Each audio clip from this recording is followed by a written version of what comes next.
Hello guys! Welcome back to my vlog. At kung bago ka sa channel na to, I'm Za and this is Za Canada.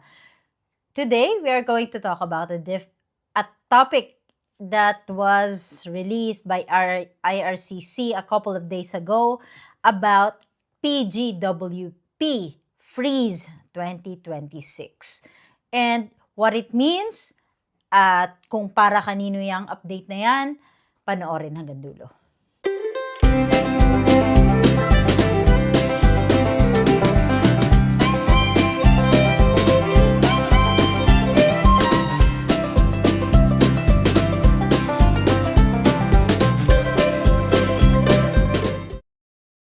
Well, first of all, thank you so much for your support. Salamat sa mga nanonood at mga nag-subscribe lately. At kung hindi pa, mag-subscribe na po kayo. In this channel, I talk about anything about immigration, Canada, and those inspiring stories of our kababayan here sa Canada. Okay? Alright, so what's up with this latest news? So this is a big update for PGWP or Postgraduate Work Permit. So sino ba ang nakakakuha ng Postgraduate Work Permit? These are some of the students who finish in an eligible university and an eligible field of study para magkaroon sila ng work permit after nila natapos yung course nila or your certificate program na kinuha nila dito sa Canada. And in this update, Canada just announced that the eligible fields of study list won't change for the entire year, which means na walang pagbabago na mangyayari for the whole year of 2026 for the field of study. Okay? Not at all for the whole study permit program, but just for the field study itself. So, if you're planning to study and work after graduation, then this video is for you. Okay? So, again, graduating here in Canada or in a Canadian school, it's one of the strongest pathway to gain a Canadian work experience and sometimes become a permanent resident sooner or later. Kasi if you finish your Canadian or if you have a Canadian diploma or certificate, it can add into your express entry points, and sometimes kung may application ka rin for the provincial nominee ng bawat isang province, and that can also add into your points. May mga new rule kung anong study programs lang ang allowed para magka postgraduate work permit ka. So there are still some rules na kailangan mo sundin bago ka magkaroon ng postgraduate work permit. So starting late 2024, IRCC introduced the field of study requirement lalo na sa mga non-degree programs like diplomas and certificates. That means hindi lahat papayagan or hindi lahat na kukunin mong kurso dito sa Canada ay mabibigyan ka ng postgraduate work permit. Hindi kagaya dati. Hindi kagaya na dati na kahit anong certificate or diploma program lang, pwede ka nang bigyan agad ng postgraduate work permit. But late 2024, binago nila yan. And the changes is according to the labor market needs. For example,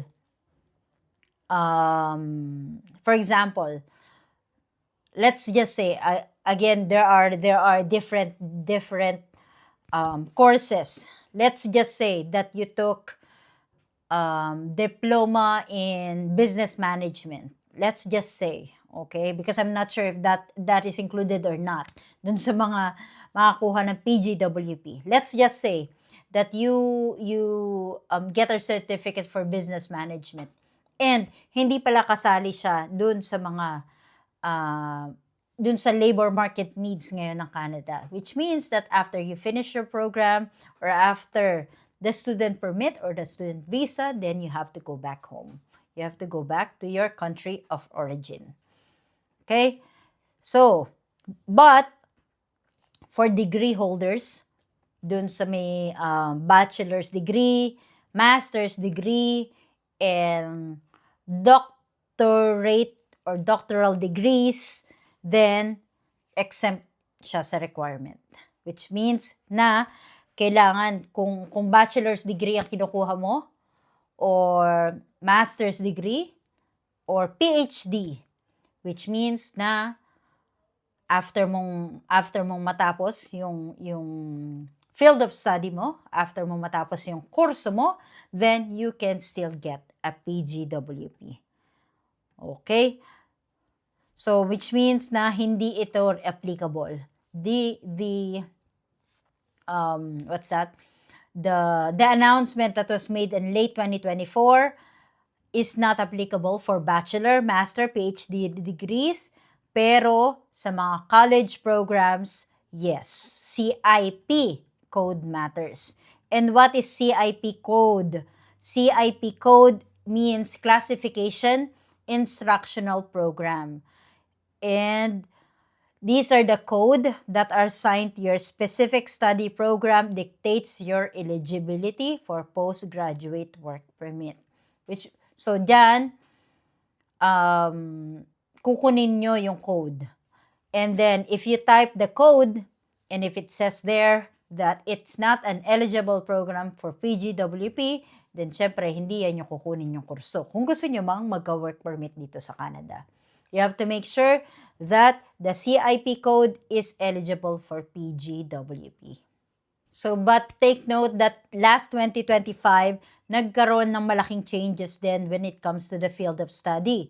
119s were added, but 178 were removed kasi walang strong link sa labor market shortages. But then, they paused the removals. So, and reinstated some programs, okay, until 2026. So, which means na lumaki siya. So, around 920, naging 1,107 eligible programs na. Marami pa rin yan. Napakadaming kurso niyan. So, imposibleng wala kayong makita na kurso na mababagay sa'yo or na mag-link sa'yo sa current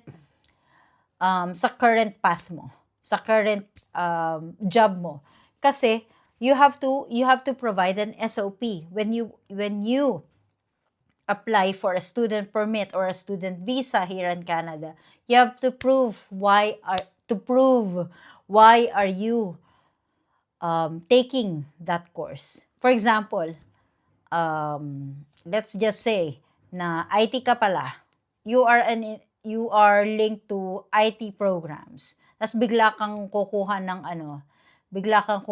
early childhood educator kasi isa yan sa mga in-demand occupation.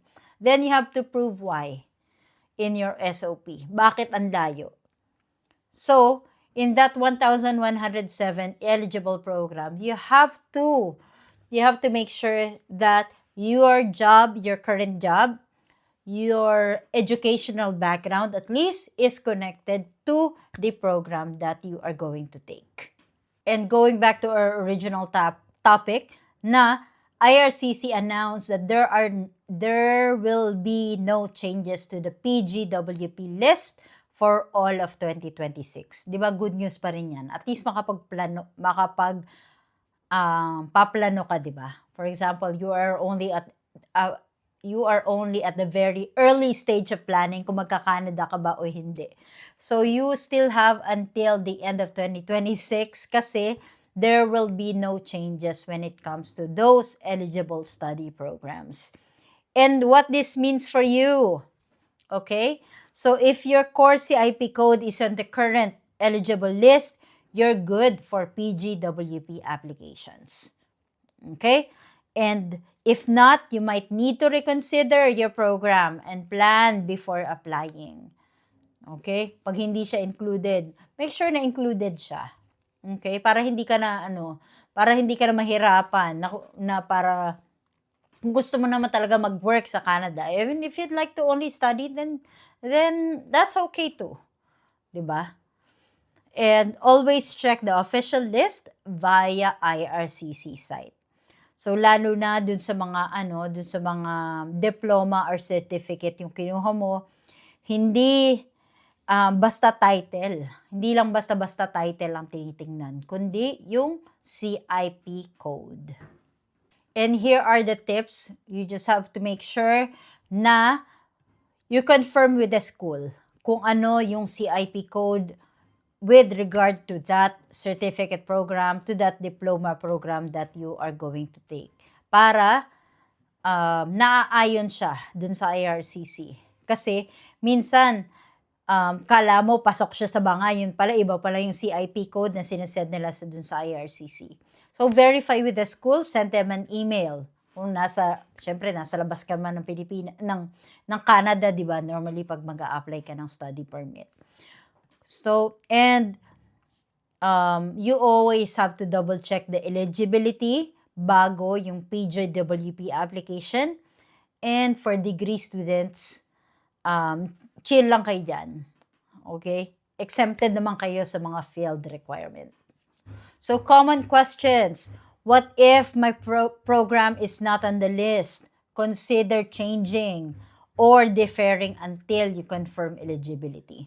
So, if you think that your current program is not included sa eligible field of study, or you may CIP code na eligible para sa postgraduate work permit, then change or defer. Ibig sabihin, probably 2027. Malay mo sa 2027, included na pala siya. Pero, di ba, time is gold. You have to check kung ano ang pwede sa'yo. 1,107 yan. Napakadami niyan. Imposibleng kahit isa dyan, walang link dun sa current job mo or current work experience or current educational background mo. And do these rules affect PR later? Naaapektuhan ba ang permanent residency later? Yes. Work experience from postgraduate work permit can help for express entry and other streams. Siyempre, especially kapag category-based draw. For example, you are a teacher in the Philippines and you are going to take master's degree dito sa Canada about teaching. Then of course, that will positively affect your PR. Para madagdagan yung points mo. At the same time, if you're able to get PGWP, that can be added sa CEC draw naman. Or you can be added sa pool na express entry for those people with Canadian experience. So, plan ahead. So, that's it for the PGWP 2026 list freeze. Kung anong ibig sabihin yan. Okay? I have discussed that. If you have any questions, feel free to comment in this video. And if you're planning to come to Canada, comment, like, and share, and subscribe in this channel. Okay? At laging tatandaan, hindi kailangan maraming pera, basta may peace of mind. Lumalakad ang email address ko dyan. Feel free to send me an email for your inspiring stories or questions. Until next time, thank you for watching. Bye-bye.